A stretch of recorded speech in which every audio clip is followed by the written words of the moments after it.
My psycho parents basically did a real-life wife swap where my mom and another mom switched places for a month. But now that I'm older, I'm now realizing that this was not a normal occurrence, and I'm currently really struggling to come to grips with this because at this point, I don't know what to do. Here's what's happening. Okay, so recently I told a childhood story to a friend, and I fully expected them to laugh and move on, but instead they looked at me and said, that's actually really taboo. And now because of that, I'm spiraling just a little bit, and I'm wondering if I'm overreacting or if I just normalized something most people would find pretty shocking. When I was 4 or 5 years old, my life felt really normal. I lived with my mom and my dad and my 2 siblings. My siblings played baseball, and during one season, they had an event where they were being recognized. And while at the event, our family met another family. But from that point on, our families became extremely close very fast. Their daughter was almost my exact age and quickly became my best friend. After that, we did everything together. Pool parties, road trips, vacations, even traveling out of the country. At one point, we actually took family photos together. Looking back, it is kind of wild, but at the time, it just felt like having bonus family members. For the next year or two, I was young at the time, so the timeline is a little bit fuzzy. There genuinely wasn't a time when we weren't all together. If someone had seen us, they probably would have assumed we were already one big blended family. But then one day, things changed. My dad moved in with the other family's mom, and the other family's dad moved in with my mom in our house. My siblings and I went back and forth between houses so that we could see both of our parents. And here's the thing, at the time, the show Wife Swap was hugely popular, so little kid me honestly thought this was just something adults did sometimes. I didn't question it, and I didn't really think it was weird. I just accepted it as normal. Well, fast forward to now. My mom has been married for over 10 years to the dad from the other family. Growing up in that situation came with confusion, emotions, and a lot of adjusting, but nothing ever felt openly hostile or chaotic. I always had access to both parents, and no one ever spoke badly about the other in front of us. But still, as an adult, I've started reflecting on how unusual this whole situation really was. I didn't realize until very recently that most people don't grow up thinking spouse-swapping households are just part of life. I've also noticed how much my upbringing shaped me. I'm now married to someone who shares a lot of the steady values and traits I grew up around, and it's made me think more deeply about how those early dynamics influenced my sense of family, my relationships, and what normal looks like. Now, it's important to note that this is something that my dad wanted. The wife of the other family was constantly having affairs, and so was my dad, and they did this as a last resort to save the marriage kind of thing. So they did a month-long trial period of switching spouses, and once it was over, everything went back to normal, and they pretended like nothing ever happened. But then, out of the blue, my dad packs his bags and leaves, my stepdad moves in, and I then started resenting my stepdad. In fact, my whole childhood was me hating him, blaming him and my mom, who had custody of me, for my dad leaving. My dad to this day is still not married and has a rotation of women coming and going. So to me, something that I thought was completely normal is actually something that is not common at all, and could have totally prevented me growing up resenting my stepdad if everything was done better. Today, I don't resent him, and I thank him a lot for what he's taught me and all he does for me in general, but it would have saved me a lot of stress, a lot of hatred, and a lot of pain growing up. But regardless, am I overreacting here? Like, is this normal? Because right now I'm not sure what to do.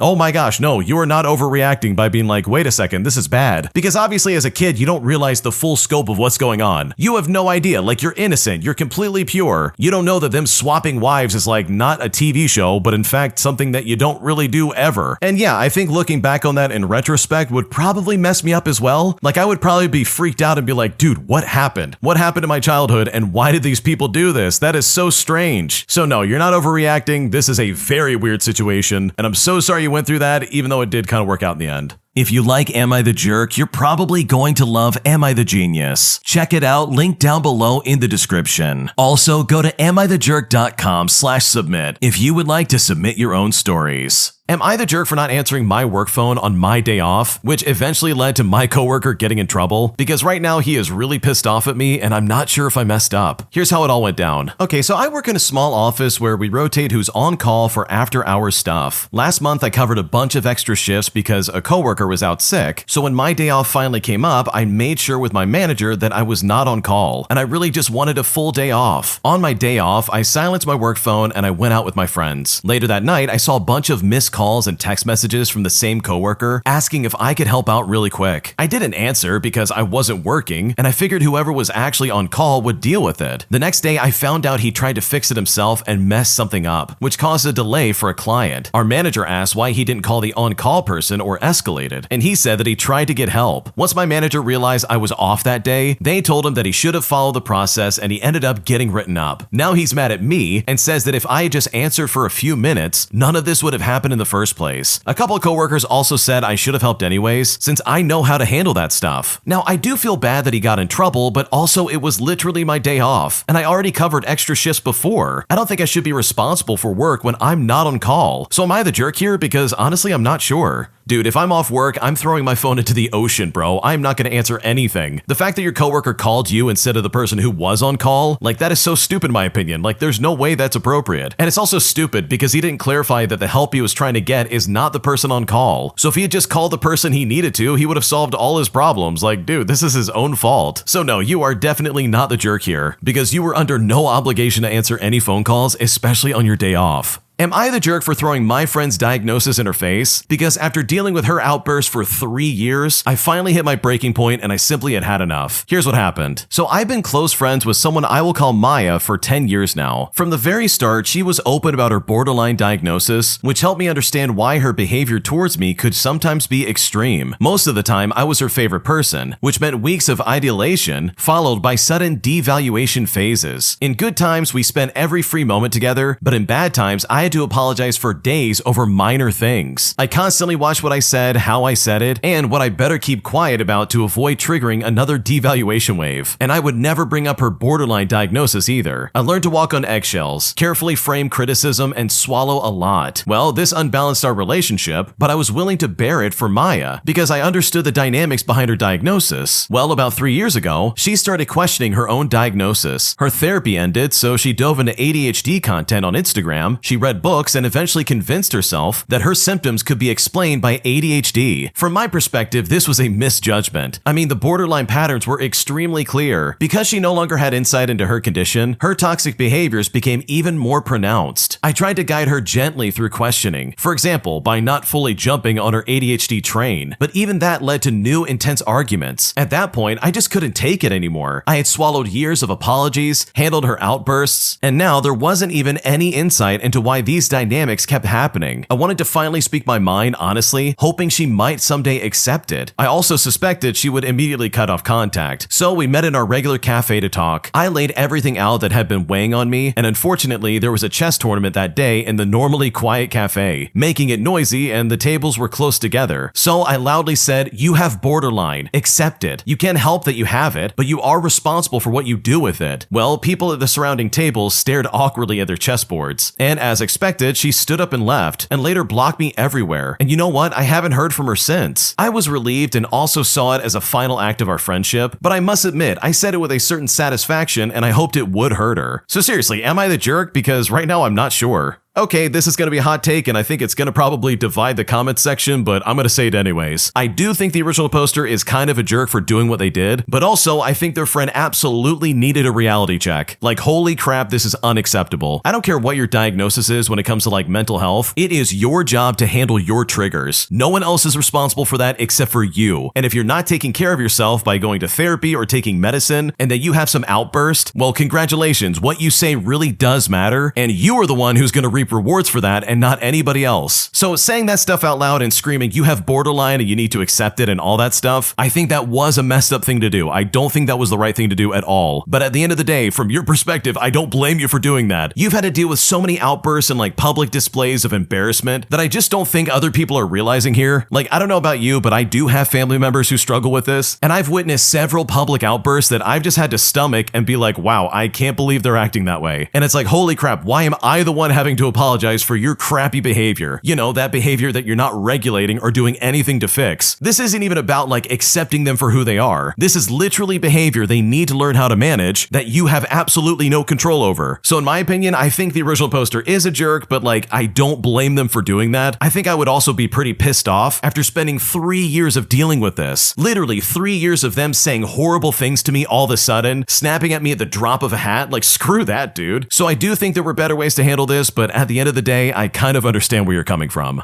Today, I got revenge on my family by buying my niece the loudest toy possible for Christmas, and I'm honestly excited to hear about any fallout they're gonna have to deal with, because this is probably going to be the most annoying Christmas they've ever experienced. Here's what I did. Okay, so just for a bit of context, my family has always been really emotionally neglectful pretty much my entire life. They would do stuff like always forgetting my birthday or excluding me from family celebrations. And I'm talking stuff like Christmas or even weddings. It's always been a bummer to deal with, and last year I really broke down about it. But after 12 months of therapy, I feel a lot better about it this year, and I'm able to move forward in some kind of way. So that being said, my older brother has a 5-year-old daughter, who is the only kid in the family, by the way, other than some distant cousins. She's the first grandchild on both her mom's side and her dad's side, so she's the center of pretty much everybody's world. She is super cute and funny and energetic, and she's one of the few people in my family who I actually have a good relationship with. She and I have a particularly close bond, and I know it bothers my mom that she likes me more than her. Anyways, she's an only child, so she gets spoiled by everybody. But since I'm the coolest aunt ever, I spoil her more than most. I don't see her a lot because I live across the country, and also my family sucks, so I usually mail her a big box of gifts every Christmas, and then again for her birthday. Well, this year I was once again not invited to spend the holidays with my family, but that's not super surprising. So as per usual, I found her a handful of gifts and just mailed off the box today. Now, I love my niece with my whole heart. She is the best kid in the entire world, but she is still a kid. And like most kids, she can still be super annoying. This is totally normal, by the way, and not a criticism of her at all. It's just a fact of life that children can be annoying. And being that I'm not invited to Christmas again, I figured that I don't have to worry about maintaining a peaceful holiday for my family. I also can get a little bit of revenge for all the holidays and birthdays they've ruined for me in the past. Now, my niece is super into K-pop demon hunters right now, and she likes to sing all the songs and dress up like the characters. Since she's into playing pop star, one of the gifts I got her was this super cute Sing and Bling karaoke microphone that comes with rhinestones so you can bedazzle it, and you can use it with built-in speakers or connect it to Bluetooth. Like, it is a real karaoke microphone. Not a super good one or anything like that, but it's not a kid's pretend microphone, and it's got some decent reviews for its loudness, so I know she's just gonna love it. She already never stopped singing, and the moment I saw it at the store, it's like I had this moment of divine inspiration. Ever since I was a kid, my family had this rule that they'll never tell any of the kids to stop singing because my grandparents used to tell my mom not to sing, and to this day, she has a chip on her shoulder about it. When I was a kid, my older brother went through a beatboxing phase, and no one was allowed to tell him to stop. And trust me when I say this, it was one of the most annoying 2 months of my life. Even me, the family's black sheep and lifetime scapegoat, was never once told to stop singing. Now everybody loves my niece, so I know for a fact that nobody's gonna tell her to stop or take the microphone away from her. Like, I know it in my bones. It's super cold and snowy where my family are right now. Like, roads aren't bad because there are no roads kind of snowy, and they've all sequestered together in a fairly small house. Well, needless to say, their holiday is about to become a horror movie to the soundtrack of K-pop demon hunters, and not only are they all trapped inside, but there's also going to be no escape from the world's tiniest pop star. She's going to terrorize the entire household, and every time I think about it, I start to giggle like a mad scientist. I wish I could be there to see their faces, but of course the whole point of this is that I'm not there, and I don't have to suffer with the rest of them. Of course, realistically, if it gets bad, someone can just take the batteries out of the microphone, but I'm guessing at least for the first few days, she's going to be belting her little lungs out at full volume. I'm sure it won't actually ruin the holiday, but it will definitely ensure that it isn't a peaceful one, which really was my plan pretty much the entire time.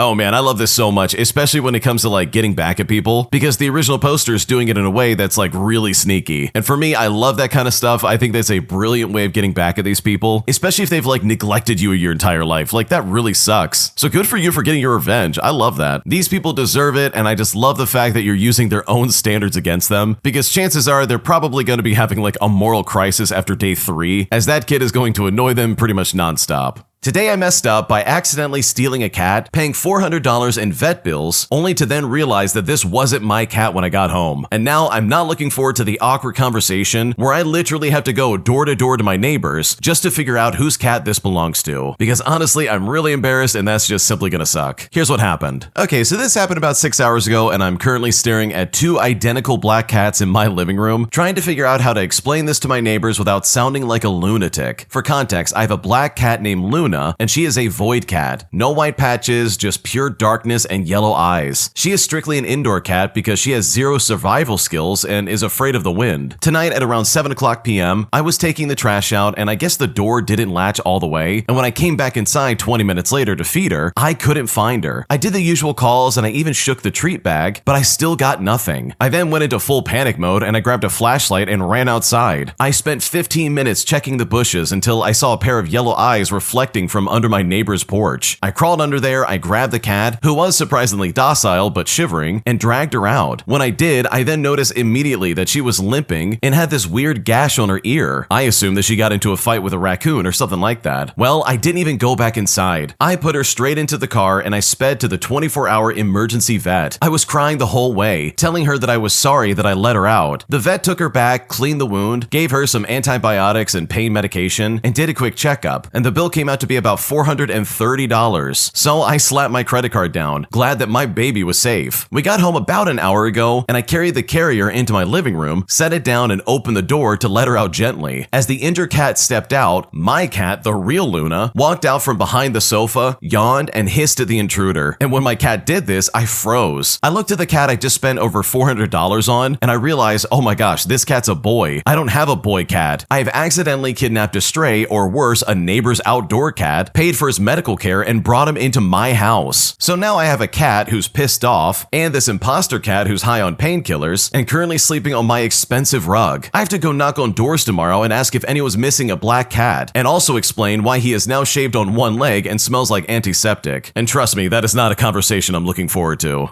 Okay, this is hilarious to me because I can absolutely see this happening. If you're like me or the original poster, if my animal's in danger or injured in any way, shape, or form, I'm immediately going to the vet and figuring it out. Like, we're not going to tough it out. I'm going to figure it out right now and get it taken care of. And I'm also of the opinion that, yeah, I'm going to drop $400 for a vet bill if I need to. Like, dude, absolutely. There is no question here. Do I think that's overly expensive? Yeah, sure, it probably is. But if that's the make or break of my animal living or like passing away, then screw it. I'll pay the money and my cat gets to live. But for you to do that for someone else's cat is just hilarious in my opinion, because dude, that is so funny. This is really going to be an awkward conversation if this actually is somebody's cat, where you're like, hey, sorry about that. Your cat's feeling a lot better, but also I took him to the vet by accident. Whoops, my bad neighbors, sorry about that. So hopefully that goes well and they don't freak out on you like I know I would, but I think they'll be happy that you took care of the cat and you had the best intentions in mind, because you jumped right into action the second you saw any kind of problems and you took care of business. An entitled Karen demands that I stop smoking, as she says that it's going to be harmful to her children. But despite the fact that she willingly brought her kids into a hookah bar, I decided to put my foot down and tell her to get lost, putting her in her place in a way that I'm sure she will never forget. Here's what happened. Okay, so I live in a European capital that is, as most European capitals this time of year, currently infested by Christmas market fever. I would love to avoid this plague, but unfortunately, my favorite hangout is smack dab in Old Town right between the two biggest Christmas markets. The hangout in question is a hookah cafe, which is clearly posted on the sign next to the entrance. And trust me, this will come into play later on. I like to come just as they open when it is relatively quiet, just to smoke, chill, and read or just work. This time of year, it usually fills up quickly with market goers who tend to be hopped up on mulled wine and thus a bit loud, but honestly, that's okay. I've got my headphones on, so it's not a big deal. Today, it was more quiet than usual, which was very welcome, because I finally gathered the energy to work on a task that I had been avoiding. I was engrossed in my work, so I barely took notice of a bunch of kids ages maybe like 5 to 8 running around, only briefly pausing to wonder what they were doing here, and then letting go of that thought once I saw that they were going in and out of the toilet. Well, that is until suddenly there's a hand waving right in front of my face. I look up and there's this middle-aged woman whose face and general demeanor spelled Karen in big bold letters. I remove my headphones and I ask politely in the language of my country if I could help her, and she says to me, English, and she says it in a tone that suggested that, hey stupid, do you speak it, would probably soon follow afterwards. I then reply and say, yes, can I help you? And from here, the following conversation happens. This Karen gestures towards my hookah and says, would you mind not smoking in front of my kids? I then responded, feeling befuddled, that, wait, this is a hookah cafe. But this Karen then raised her voice at me and says, I don't care. Move somewhere else. My kids can't be around all this smoke. Now, at this point, I was even more confused, and I said to her, like, where am I supposed to sit? I'm sitting all the way in the back already. She then looked at me again and said, I don't care, just leave. You are endangering my kids. At this point, I was really aggravated, and I said to her, listen lady, this is a hookah cafe. People come here to smoke. You should not be bringing your kids here. Now please, just leave me alone. The Karen Karen then looked at me and said, "Oh, so you're not gonna move?" And at this point, I was just completely done with her, so I said, "No, get lost." And at this point, I put my headphones back in. She looks at me in disbelief, and then after a few seconds, lets out a huff, I'm assuming, gathers the kids who are watching intensely from across the room, and then finally leaves. The waitress, who knows me well, comes to my table and says, "What was that all about?" But I replied to her by saying, "Right?" And then I head right back to work. But honestly, even after all this happened, I'm still really confused, and I'm just not sure what to make of this. Okay, I cannot stand people who go into spaces that are meant for adults and then try to police it when they bring their stupid kids with them. This is like walking into a cigar shop and being like, "Guys, you all need to stop smoking. My kids who I willingly brought in here, they're gonna get sick if they keep breathing in this smoke. Are you kidding me?" And it's like, first off, she only came in there because she wanted to get a bathroom for her stupid kids. But for her to then go around and be like, "No, stop smoking. What are you doing? This is bad for my children." Like, dude, if you didn't want your kids to be around smoke, don't go into a smoke shop. What are we doing right now? This is so dumb. It's entirely ignorant for her to walk around that place and be like, "No, you cannot smoke around my kids," while also willingly bringing her kids into a place like that in the first place. Like, dude, if you wanted to use the bathroom, I'm sure there's a Starbucks around the corner. Like, why not just go there and be like, "Okay, go to the bathroom and then we'll be on our way." Especially in a capital city. Like, I'm sure Starbucks has their claws latched into probably like every European capital there is. So yeah, you were completely in the right. This Karen's out of her mind for acting like that. And in my opinion, she had absolutely no business being there in the first place. My entitled Karen aunt desperately tries to offend me by saying awful things to me about my life. But instead of reacting in the way she wanted me to react, I decided to give her the cold shoulder and say nothing, resulting in my aunt going into a fit of rage in a way that I've honestly never seen before in my life. Here's what happened. Okay, so my aunt is the stereotypical American Karen. At the last family dinner, I showed up with my baby, and my aunt pointed out that I'll be sitting in a random corner chair next to the garage door and the garbage can, but the baby can stay in the living room. But I decide to show no reaction and just say, "Okay." After I make sure my baby is all good in the living room and that he's being watched, I grab a plate and I take my seat. My aunt then asks me if I know why I'm sitting there and how I'm going to handle the holiday season sitting there. But I just shrug and say, "Well, I guess I'll just suffer in silence." And I tell her that it's her house, so she gets to decide what kind of hostess she wants to be. And then I just start talking to my uncle. Well, my aunt gets upset and starts yelling at me. She said to me, "You had a baby out of wedlock and you refused to get married. That is an absolutely disgusting way to live. You and your boy toy have been shacking up and doing all kinds of substances for over a decade. And now you've brought a baby into the world. You should be ashamed of yourself. If I was you, I'd be too embarrassed to keep living this way, especially since he's never here. I would be extremely disgusted with myself if I knew someone thought of me the way I think of you right now. I am beyond shocked when I see photos that you post that you're actually going out with a baby and no wedding ring. Just absolutely shocked." She then went on to say how back in her day, it was extremely shameful to have a baby out of wedlock, and that she prays the country gets back on track and morals go back to what they were. Well, the entire time, I'm just calmly eating, and after her yelling, I explained that I can get up from the seat whenever I want. Now, my husband and I married per our culture, which is the same one that she married into, by the way, and when we go to his village, we are seen as husband and wife, and just because we didn't get an American license and get married in a church, that doesn't make it null and void. Now, as for the substances that she's referring to, we smoked the herb back in our 20s. We're currently in our mid-30s, so we are very far away from being any kind of addict. And the reason why he doesn't go to a lot of family dinners is because he works a lot of weekends and later shifts. But in all honesty, it's because he really dislikes that a lot of my entitled relatives continuously ask the same offensive questions every time they see him. And they're also always so shocked when they find someone so dark is more educated than them and speaks multiple languages. So he chooses to stay home for most family events. After the exchange, I went to go sit with my baby and socialize with my cousins. And the rest of the night, several of my old entitled relatives kept approaching me and telling me how I disrespected my aunt and why I should apologize and that I was acting very offensive. Well, the apology they demanded never happened, and I told them that if she is that offended, I can leave her house and she can let me know when I'm allowed back in. Now granted, she is allowed her opinions, and she's had almost 8 months since the baby was born to get a handle on her emotions. But if my presence is that unwanted, then I can leave, because I'm not apologizing for living life outside of what she deems as acceptable. Wow, this is a fantastic example of someone getting offended over literally nothing. For starters, she is absolutely a massive jerk. Your aunt was out of line for talking the way that she was towards you, and the things that she was saying were just so disgusting. But also, she literally intentionally ostracized you from the family. Like seriously, what is wrong with this lady? How can she even begin to say, oh yeah, we're family, while also in the same sentence saying all these horrible things? But I also love the fact that she tried so desperately to get under your skin, but was completely unsuccessful. And in fact, because you said nothing, and you just sat there and said, okay, whatever, she somehow got more angry and decided to go on this weird tirade. And for your relatives to be like, wow, what you did was really offensive, that shows to me how delusional these people really are, and how they seriously have bought into what your aunt is saying about you and your husband. So honestly, I hope you never have to deal with your aunt ever again, and I really hope you reconsider going to her house in the first place, because the way she treated you was completely unacceptable, and you do not deserve that in the slightest. If you like Am I the Jerk, you're probably going to love Am I the Genius. Check it out, link down below in the description. Also, go to AmITheJerk.com/submit if you would like to submit your own stories. Am I the jerk for refusing to help my sister's baby in the middle of the night simply because it's not my child and I did not choose to have this kid in my life? Here's what happened. I'm a 21-year-old female and I'm also a college student who lives with my family still. Last year, my family moved into a slightly smaller house, and because my sister and I were gone all the time anyways, with me at college and her with her work and staying at her boyfriend's house, we agreed that we'd share the biggest bedroom. And it wasn't going to be a long-term thing, especially since we're both getting to the age where it's time to fly the coop. I would have done it by now, but I am in nursing school and I can't juggle a full-time job to support myself simultaneously. Now, it wasn't a big deal, especially since we'd really only have to occasionally be in there together during the summertime. However, in the fall, my sister ended up getting pregnant with her boyfriend. She said her and the boyfriend were going to figure it out, and it honestly is pretty complicated since he still lives with his mom, and my sister and her boyfriend live about an hour apart. His mom wanted her to move in because they have the space for her and the baby, but his mom smokes in the house, so it wasn't a viable option. So they spent months trying to figure it out, but neither of them were willing to compromise and move and get an apartment in one city or the other. That is, until literally a week before she was scheduled to be induced. My sister agreed that she'd be willing to move to his city and get an apartment there together. However, that week came quickly and the baby was born. Well, it's been a month later and she still lives here, and he still lives an hour away and only comes around to see them maybe 3 days a week. And during that time, I'm expected to get out of my own bedroom and crash on the couch, which is so ridiculous to me. But when he's not here, my sister gets so unbelievably angry at me for not getting up at 1 in the morning to feed and change her child. She claims that it's selfish of me not to, since she hardly gets sleep as it is, and it would help her out a lot. I've done it a handful of times, but it exhausts me, and I remember that I am young and childless. I'll help during the day, but I am not losing my sleep, especially when I wasn't the one who decided to have a child while ill-prepared. She's angry at me for it, which I can kind of understand because we are her support system, but I shouldn't have to change more of my life than the baby's father does. And it seems like my generosity is being taken advantage of because neither of them seem to be in a rush to get out in the slightest. So am I the jerk in this situation? What should I do? You are not the jerk in the slightest, and honestly, it is very frustrating that they are still living there. Seriously, are they not gonna